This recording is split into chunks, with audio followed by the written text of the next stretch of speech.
Get the latest Impact podcast right into your inbox each week. Subscribe by entering your email address at impactpodcast.com to make sure you never miss an interview. This edition of the Impact Podcast is brought to you by ERI. ERI has a mission to protect people, the planet, and your privacy, and is the largest fully integrated IT and electronics asset disposition provider and cybersecurity-focused hardware destruction company in the United States, and maybe even the world. For more information on how ERI can help your business properly dispose of outdated electronic hardware devices, please visit eridirect.com. This episode of the Impact Podcast is brought to you by Closed Loop Partners. Closed Loop Partners is a leading circular economy investor in the United States with an extensive network of Fortune 500 corporate investors, family offices, institutional investors, industry experts, and impact partners. Closed Loop's platform spans the arc of capital from venture capital to private equity, bridging gaps and fostering synergies to scale the circular economy. To find Closed Loop Partners, please go to www.closedlooppartners.com.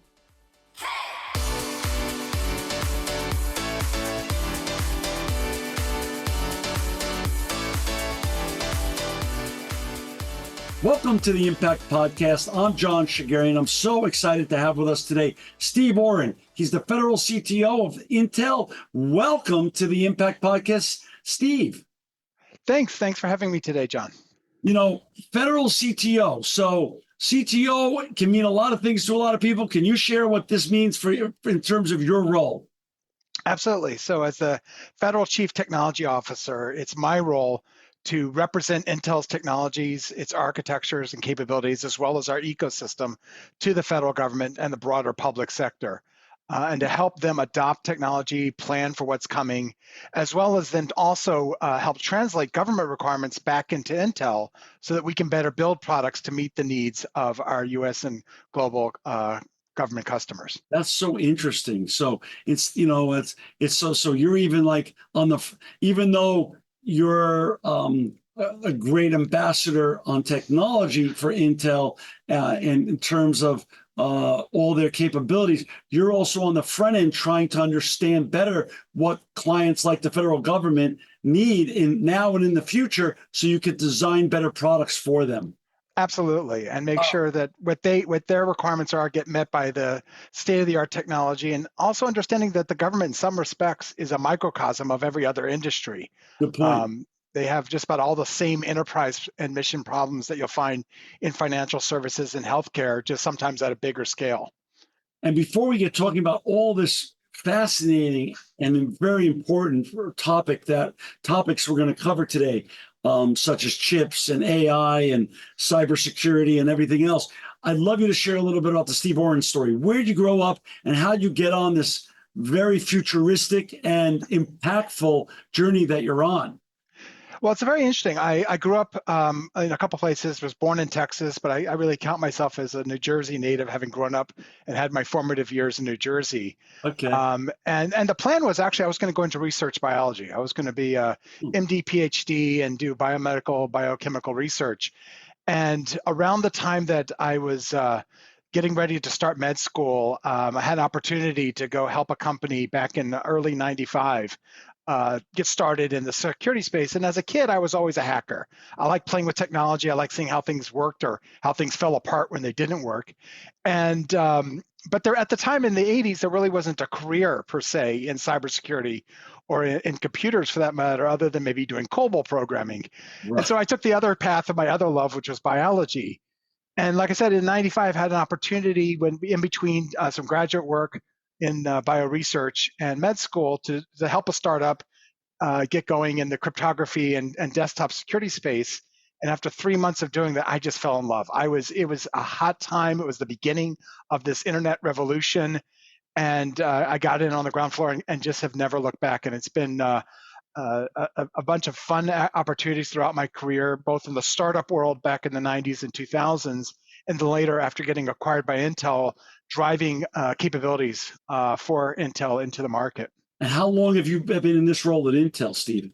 So I've been the federal CTO now for just over 10 years, having moved out of the business unit where I was driving security pathfinding.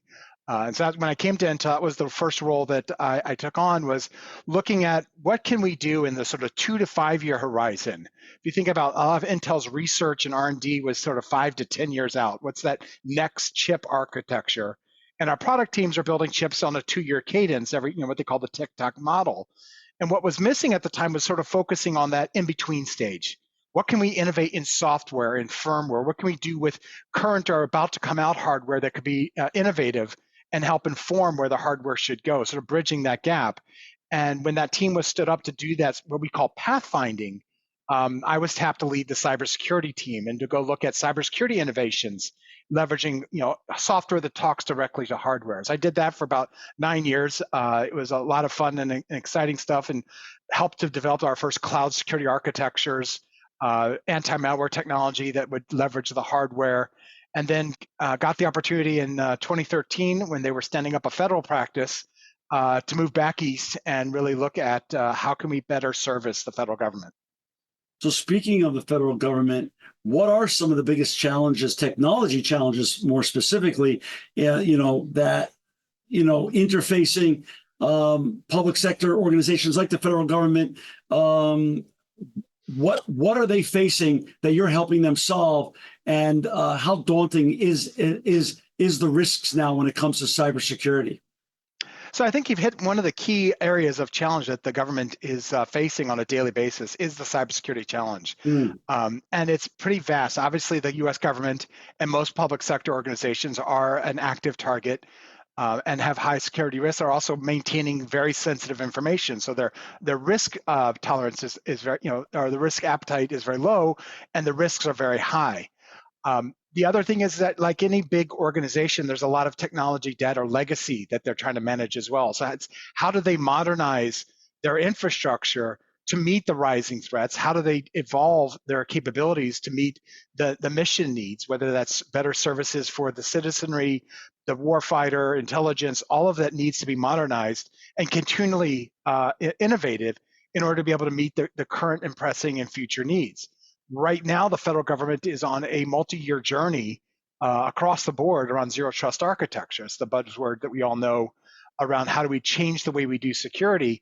And they've taken this task by the horns, putting out memorandum and executive orders to really get the entire US government and the Department of Defense doing better around cybersecurity and taking this fundamental shift. So I think security is obviously top of mind. But at the same time, the needs of the government, whether that be better services for across all of the civilian agencies for U.S. citizens, for the common good, as well as enabling the warfighter, enabling the intelligence community, enabling the U.S. government writ large to operate at the speeds that we see in the cloud and at the internet. And so there's technology challenges around how do we modernize the infrastructure, how do we take better advantage of cloud. And right now, everyone is looking at how can or will AI transform how we're doing things today. And so AI is I want to go into the AI issue in a second. Go back to cybersecurity. When it comes to cybersecurity, as you said, it's fascinating what you said at the top of the show. You're in a very interesting role in terms of public sector facing federal government interrelationships that you have. And as you said, federal government's really a microcosm of really what big corporations and corporations at large really need as well. When it comes to cybersecurity, Steve, help me understand this and help our listeners and viewers understand this. Is that a hardware issue, a software issue, or a people issue when it comes to the risks around ransomware and other cybersecurity risks and trying to create more resilient organizations? So the answer is yes, and then some. It's a people, process, technology issue. Okay, fair enough. We obviously, both on the technologies that we're using in our everyday lives, from your phone and desktop and laptop to the cloud and to everything in the network in between. There are fundamental technologies that both can be abused by the adversary or can be enhanced to help better protect the organization. There are the right processes and procedures to make sure that you're accurately expressing what the risks are, you're deploying systems in a secure way, you're building the right process procedures for allowing data to flow, authorizing access, authorizing transactions. And ultimately, it's people, both with training as with having the right cybersecurity technologists and architects and personnel in your teams, as well as how do we educate the employees, the partners, the customers to better protect themselves, so that because this is an all-in game. We are all part of how do we provide better security together, and that cooperation between the data owner and the data consumer, and making sure that we're creating the right, that right contract, if you will, how best to protect data throughout its life cycle. So to answer your question, it's all of the above, but it's who's responsible and where can those innovations happen, can happen across the board. Sometimes better processes can help reduce risk by identifying problems earlier in this life cycle, or having the right controls in place to mitigate against some future risk. And many times it's training your employees to not click the link every time and things like that. So it's a combination of all of those have to work in tandem, bringing the right technology to bear, bringing the right training to bear to operate and provide the right risk management for an organization or a particular transaction. So as you're saying here, if I'm understanding, the soup really is not going to taste that great unless all the elements are included there appropriately. Absolutely. AI, you mentioned AI. Let's go into that. What's AI's impact on the federal government, and really more broadly, all of us in terms of enterprise organizations, public sector? Are we just if AI is a baseball game, are we just on the way to the ballpark, or is this the top of the first inning and we don't really know where this thing's going to fall out? Or where do you foresee this evolving in the years ahead? Well, it's a really interesting question, because it's hard to really put your finger on where are we in that game. Yeah. In some aspects, we're already into the final innings, in the sense like there are things you're using already today, every day, that have AI involved, and oftentimes we're not aware. Right. When you go online to go purchase something and you get a recommendation because of your buying habits, or people like you have been buying something, that's AI. Okay. The gifts I buy my kids for their birthday, it's driven by AI behind the scenes. The car that you're driving, when it avoids collision, is using object recognition. It's using AI. So it's already very much pervasive into our everyday lives, even if we're not aware. So on that side, yes, it's already well adopted and out there deployed. On the other hand, what we're starting to see is AI sort of getting into places that it hasn't classically been. And I will pick on two areas just to show the extremes. So there's the sexy part everyone's talking about. I want AI to solve these problems. I want the chatbots, the generative AIs to go solve hard problems, whether it be tracking of ships in the ocean, to dynamic supply chains, being able to do that really quick facial or object recognition. There's a lot of what we call the sexy part of AI. And it's important, and those will affect everyday missions. And we've seen great examples. I'll pick on one from the public sector, where forestry did a proof of concept with an AI to actually have drones fly through the national forest looking for blight. It's a disease on the trees. Right. And one of the challenges is that you have like a lone forest ranger to walk the trails to sort of check if there's any diseases prevalent in certain areas of the forest. Obviously, they're not getting a good, you're only getting a small sample size, and you have to wait for them to actually walk those trails. By deploying a set of drones that had object recognition or blight recognition software on board that could take images and fly around in a coordinated pattern, number one, they were able to get a much larger sample of the overall forest. Two, they were much quicker time to detect blight and contain it, because they were able to recognize it deep within the forest before it became pervasive throughout. So we've seen examples of the mission being affected by AI. On the other side, where I think some of the biggest benefits from a financial and a benefit to organizations are going to be on the non-sexy stuff, the manual business process or optimizations, contract management, ERP, things that are very document heavy, like compliance and supply chain management, things that have a lot of human steps in the loop that don't need to be, where we can automate a lot of that using AI tools. And so things like large language models and this new approach, it's called RAG, are really about how do we automate those legacy processes that are foundational to core business. Every large organization, whether you're a U.S. government, a construction company, or a manufacturing organization, or a bank, has to deal with a lot of paper or nowadays PDF or other kinds of document types, and they have to be processed, and they have to make sure, number one, do they fit the formats? Okay, or they have the right format? Do they have the right codes listed? And that's before anyone even looks at the actual content. Is this the right information? A lot of that is time consuming, it's laborious, and it ultimately is not a very efficient process. And that's where we're seeing some really amazing applications of these, generative AI and large language models, is to automate those legacy processes to speed the time, whether it be manufacturing and be able to reduce the time to meet your conformance and compliance requirements, complex supply chain and logistics management. So the back-end process is where I think the next major revolution on the benefits of AI will be seen. And ultimately, I believe that many organizations will see the biggest ROI and total cost of ownership reduction in the application of AI to those processes than they will to better customer service by giving them a chatbot. Although those are sexy and that's something that's fun, the bigger ROI is going to be on automating and using LIs on those back end processes today. Is the boogeyman worry people that put out the net negative possibility outcomes of AI? Will there be enough ways to protect ourselves against some of those doomsday type procrastinators that say, oh, AI is going to enable robots to one day outthink humans and take over all of us? And I'm not a doomsday type of guy. I assume, just like the internet had all these wonderful things that it enabled and created and still does, and then these brilliant people like you that help create safeguards and guardrails to protect us from cybersecurity, ransomware, and all sorts of other types of attacks.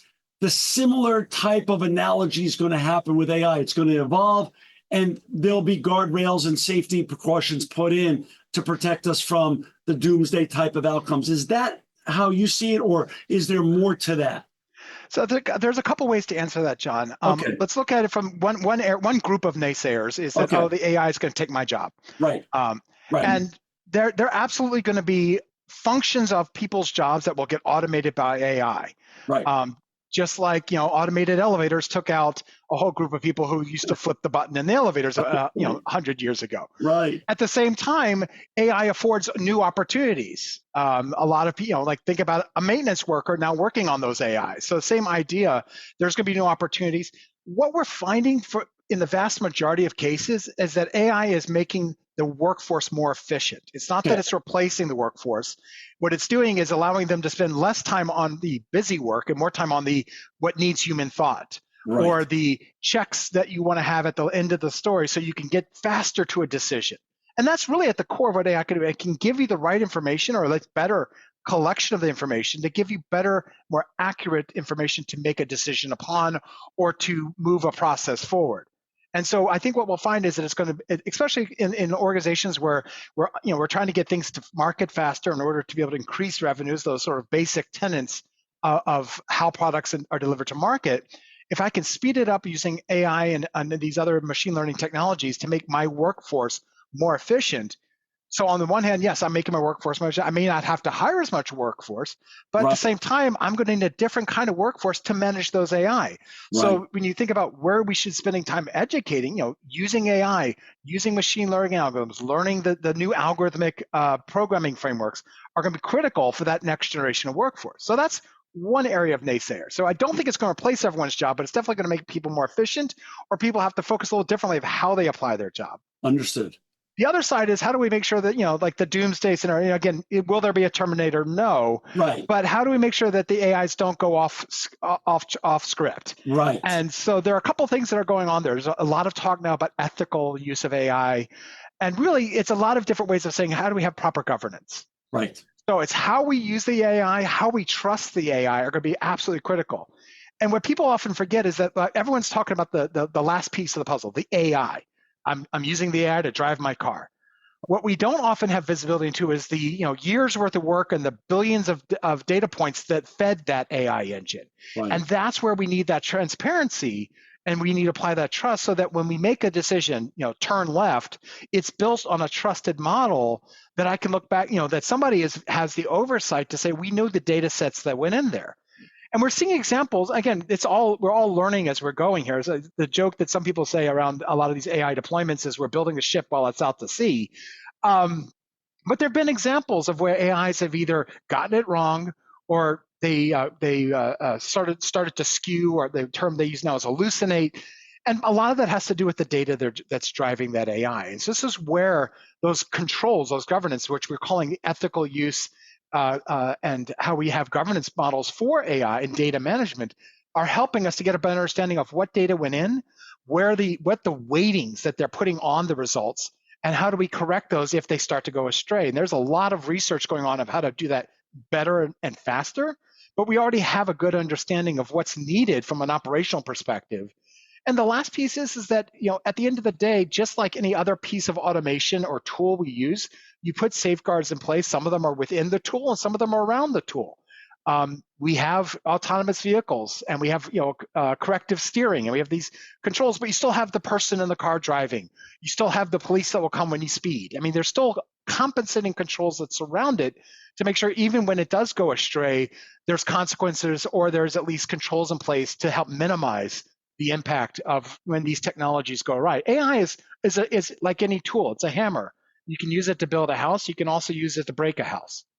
And so it's how we apply those tools. So when we're in an airplane and they put it on autopilot, is that AI driven as well? Just we never called it that, but that's all, again, AI driven. We call, it's a broader definition of AI, machine learning. A lot of that went into the algorithms that tell the plane how to fly a specific course and when to notify if something's gone wrong. For our listeners and viewers who've just joined us, we've got Steve Orrin. He's the federal CTO for Intel. To find Steve and the important work they're doing at Intel, you go to www.intel.com.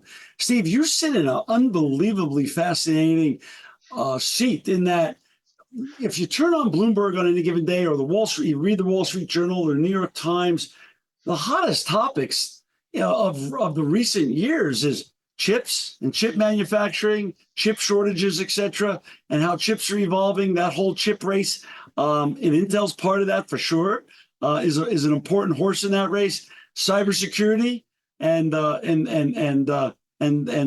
state, nation states that are bad actors in that whole area. And then you also have the issue of AI and the rise of AI, and Sam Altman and Elon Musk.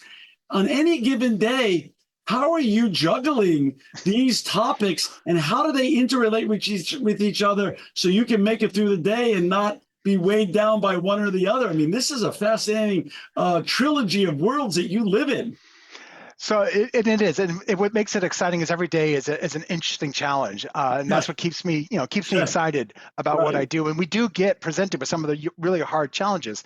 I'd say it goes back to some advice I was given very early in my career. I had the opportunity to meet Jim Collins back early in my career. What my CEO at the time was friends with him and brought him in to talk to her executives, and and I'd read The Good, the Great, and one of the things that's really stuck with me from his books and from the conversations we had is surround yourself with people smarter than you are and listen to them. And I've tried to make that part of my modus operandi throughout all of my career at all my companies and in my roles at Intel, is make sure you have really smart people on your staff.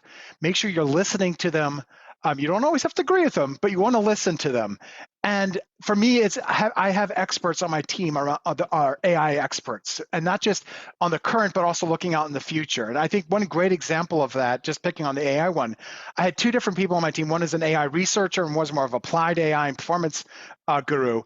And both of them came to me within a week of each other, 6 months before anyone saw the term ChatGPT or generative AI. And they said, hey, Steve, I want to tell you about this cool new thing that's coming. It's called transformers. And here's how it works, and here's what you can do with it. It's this really cool new way of approaching the AI problem. Now, for those who are not aware, ChatGPT, the T in ChatGPT is transformer. They were talking about the precursor to ChatGPT. So they were my bell cows. They were out there seeing what's going on, researching the next generation of algorithms, what people were trying to do, what became OpenAI and these others, they saw it and they were able to give me that insight long before. So I had at least a chance to come up to speed before the whole wave crashed over everyone else. And the same thing with cybersecurity. I have cybersecurity experts on my team who have deep understanding both of the technical things that an attacker or a malware can do to a system, as well as folks that are focused on what the adversaries are doing. What are the botnet crews doing right now? What are the ransomware gangs? What's the next technique they're taking advantage of? And how we're seeing collaboration between the different adversary groups to create better malware. So having these experts on my team and listening to them and having them regularly keep me updated is how I can stay abreast of just the volume and complexity of the different problem sets that our customers face. And so I really would echo that it's about making sure you surround yourself with those smart people and have the time to spend with them to let them tell you what they're seeing, because they're seeing the future. And that's brilliant, and that's great advice for any leader of any organization. Surround yourself with smarter people. Speaking of which, when you're advising or working with the federal government, since you interface with them, you are also, many titles that you wear is you're an advisor or researcher with NIST and other government agencies. How much advisory role are you playing with the federal government besides interrelating as an Intel employee with them?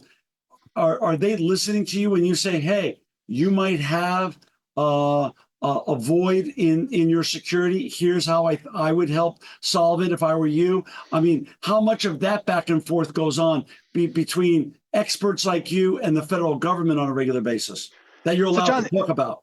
Yeah, John, so I think the interesting thing there, and this is one of the reasons I've really loved working at Intel for the 20 years or so I've been here, is that unlike other product vendors that their job is to sell, whether it be the government or a bank, their product or their service, Intel for the most part is an ingredient play. We're inside the things you buy, but we're not. You don't often go to Intel to buy that. So my role when I advise the federal government or advise even the commercial customers I deal with, it's more of an tech advisory, subject matter expert kind of role. I'm not trying to tell them to go buy this hardware platform or that. They'll buy it from Dell, HP. They'll get their cloud services from the Amazon and the Azure and the Google. What I'm trying to help them is understand what is the right technology, what is the right innovations that they should be leveraging from that ecosystem. And so in some respects, as a somewhat neutral party in that conversation, my advisory role to the government is really to help them understand the technology. What they end up buying, it will have Intel inside, and so the value will come later.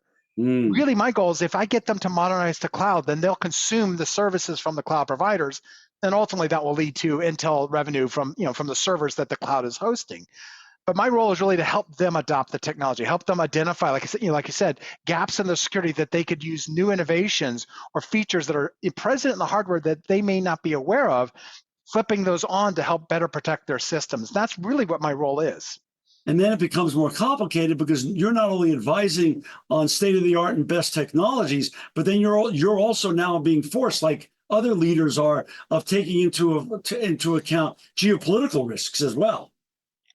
And so I leave a lot of the geopolitics to our government affairs and to the government knows how to deal with their geopolitical.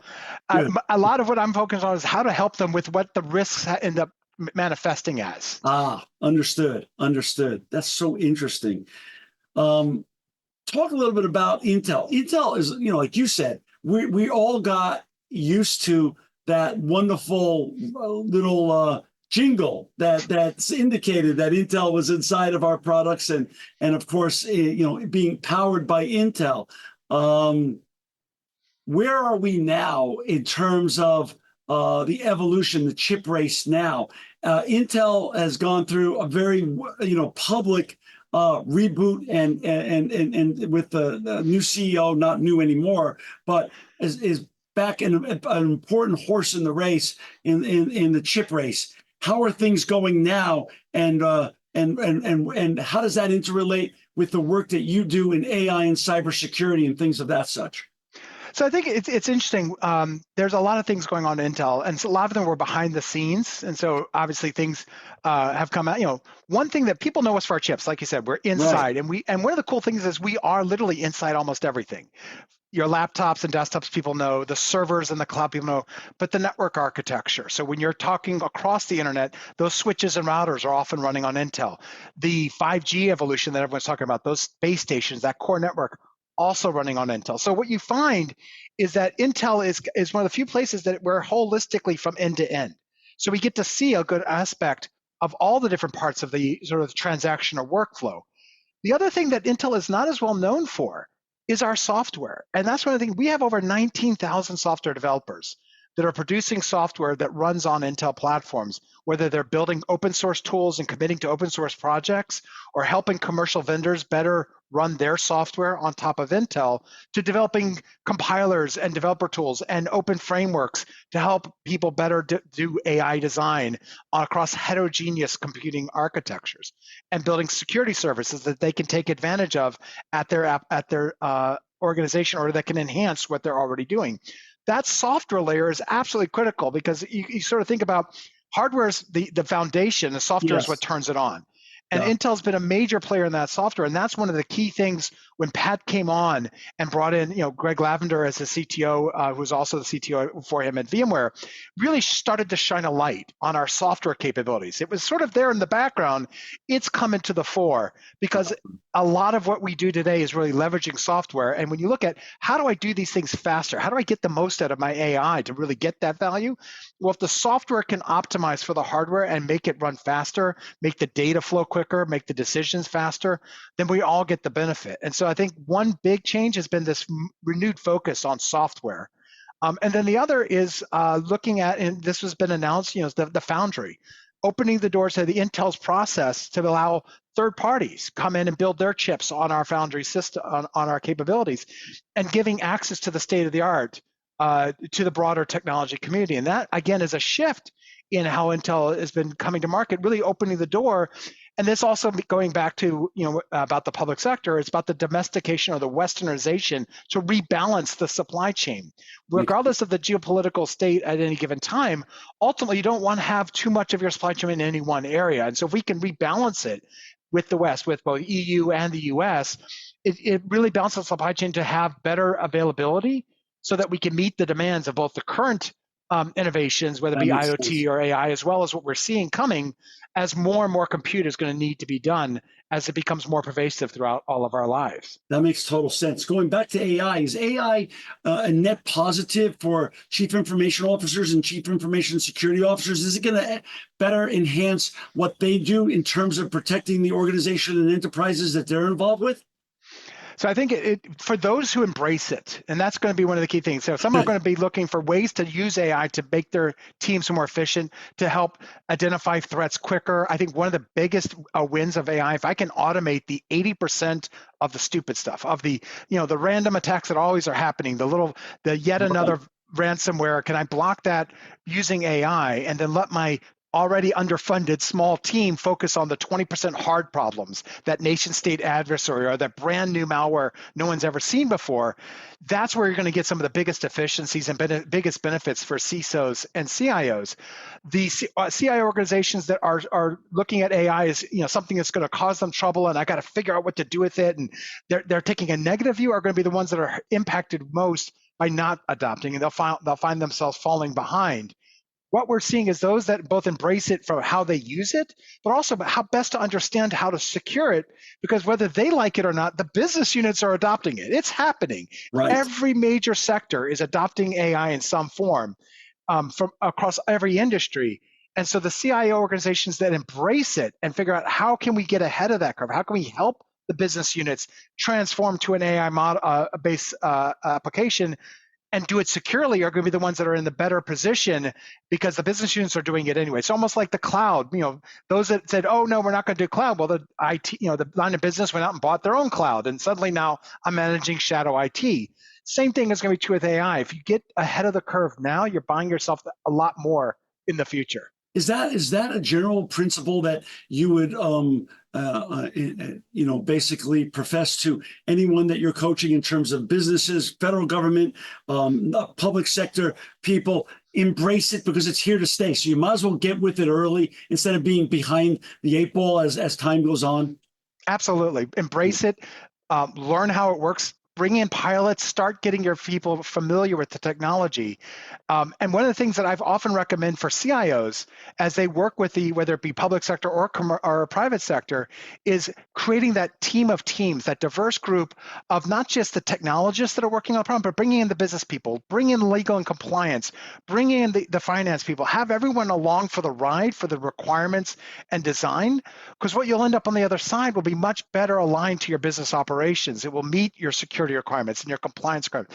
They'll know, the compliance people know what data needs to be protected. And if you have that information from the get-go, you'll know what data should be fed into the model or what protections I have to do for this model once it's done with its training.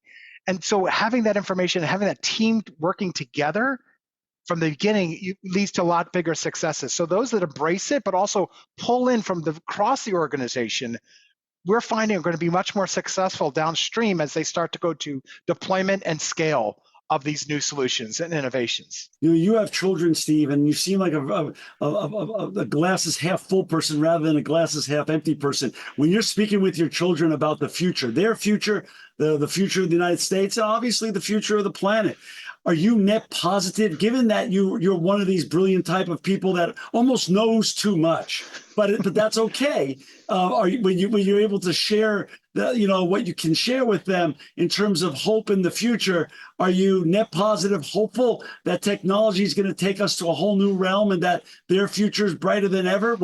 Or where do you fall out on all the different topics that you're an expert in that you have to constantly reprioritize and juggle and come out with opinions on where we're going and directions on where we're going? So it's a really interesting question. My children are still young, and so it's they're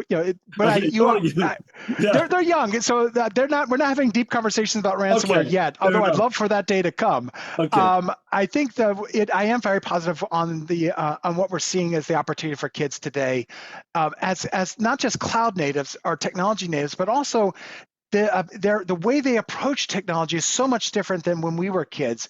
For us, it was a new thing. It was something if I get a hold of one for a little bit, I could play with it. I want to understand it. Now it's a part of their everyday lives. My son knows how to get into the car, turn on the podcast, and listen to his favorite stories without me even getting involved. He knows how to do that. He's 5, and he knows how to go right to the right channel and listen to the podcast of children's stories he wants to listen to. He knows he's a technology native. He's a native. Exactly. Yeah. Exactly. And so in one respect, they've got the benefit of it's all there available to them. I think one of the things I'm hoping to do as they grow up is to help them understand, peel back the cover a little bit, understand how that actually works. Because if you understand how things work, then whether you're going to go into security or any other field, if you have a foundation in how the technology operates, it's going to serve you as you think about how to apply it to new and novel situations. So while they're definitely technology natives, when they're a little older, I'm hoping to get them a little bit more into sort of figuring out, well, what makes it work? And that's what always made me excited is I love this cool thing, but what's underneath the covers? How does the remote control the TV? And can I put it back together after I took it apart? Those are the kind of questions I want them to ask. That's going to be fun for them. I'll tell you that. To have you as a dad, I can see that's going to be a ton of fun. Predictions for the future, Steve. Well, with regards to cybersecurity, so many people still hear about the boogeyman cybersecurity, and they get frozen. They get frozen on what they should be doing, how they should be protecting themselves or the organizations they're with. Can you share a couple of your predictions? What's going to be changing in the cybersecurity landscape in the months and years ahead?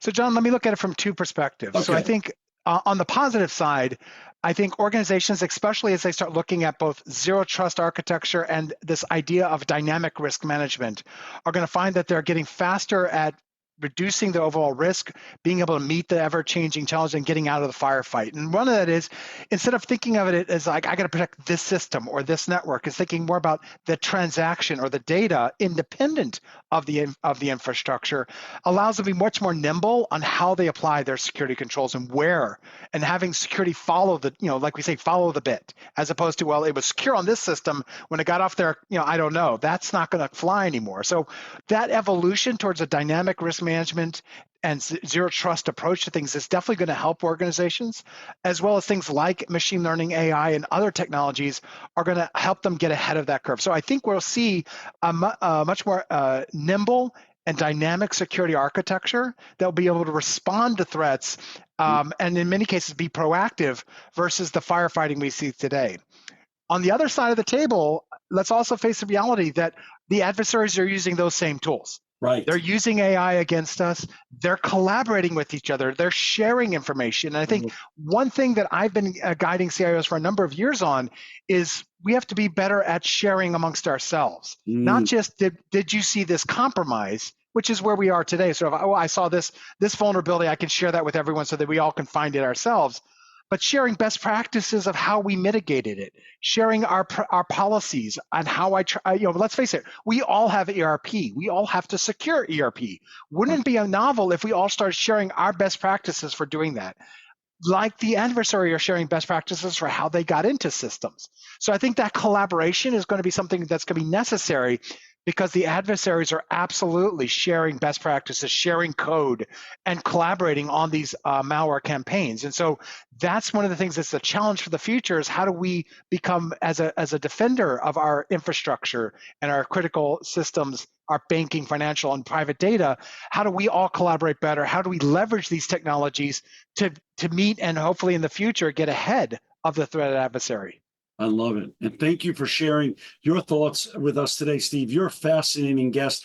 You're always welcome back on the Impact Podcast to share future updates on technologies, AI, cybersecurity, and everything that you're working on at Intel, another great American corporation. And man, we're just lucky to have you. For our listeners and viewers who want to find Steve and want to find his colleagues and all the great and important work they're doing, please go to www.intel.com. Steve Orrin, you are a gem. Thank gosh you are advising our government and working with our government on making the world a better and more safe, sustainable place. Thank you again for being on the Impact Podcast today. Thank you, John. It was a pleasure to be here. This edition of the Impact Podcast is brought to you by Engage. Engage is a digital booking platform revolutionizing the talent booking industry. With thousands of athletes, celebrities, entrepreneurs, and business leaders, Engage is the go-to spot for booking talent, for speeches, custom experiences, live streams, and much more. For more information on Engage or to book talent today, visit letsengage.com. This edition of the Impact Podcast is brought to you by ERI. ERI has a mission to protect people, the planet, and your privacy, and is the largest fully integrated IT and electronics asset disposition provider and cybersecurity-focused hardware destruction company in the United States and maybe even the world. For more information on how ERI can help your business properly dispose of outdated electronic hardware devices, please visit eridirect.com.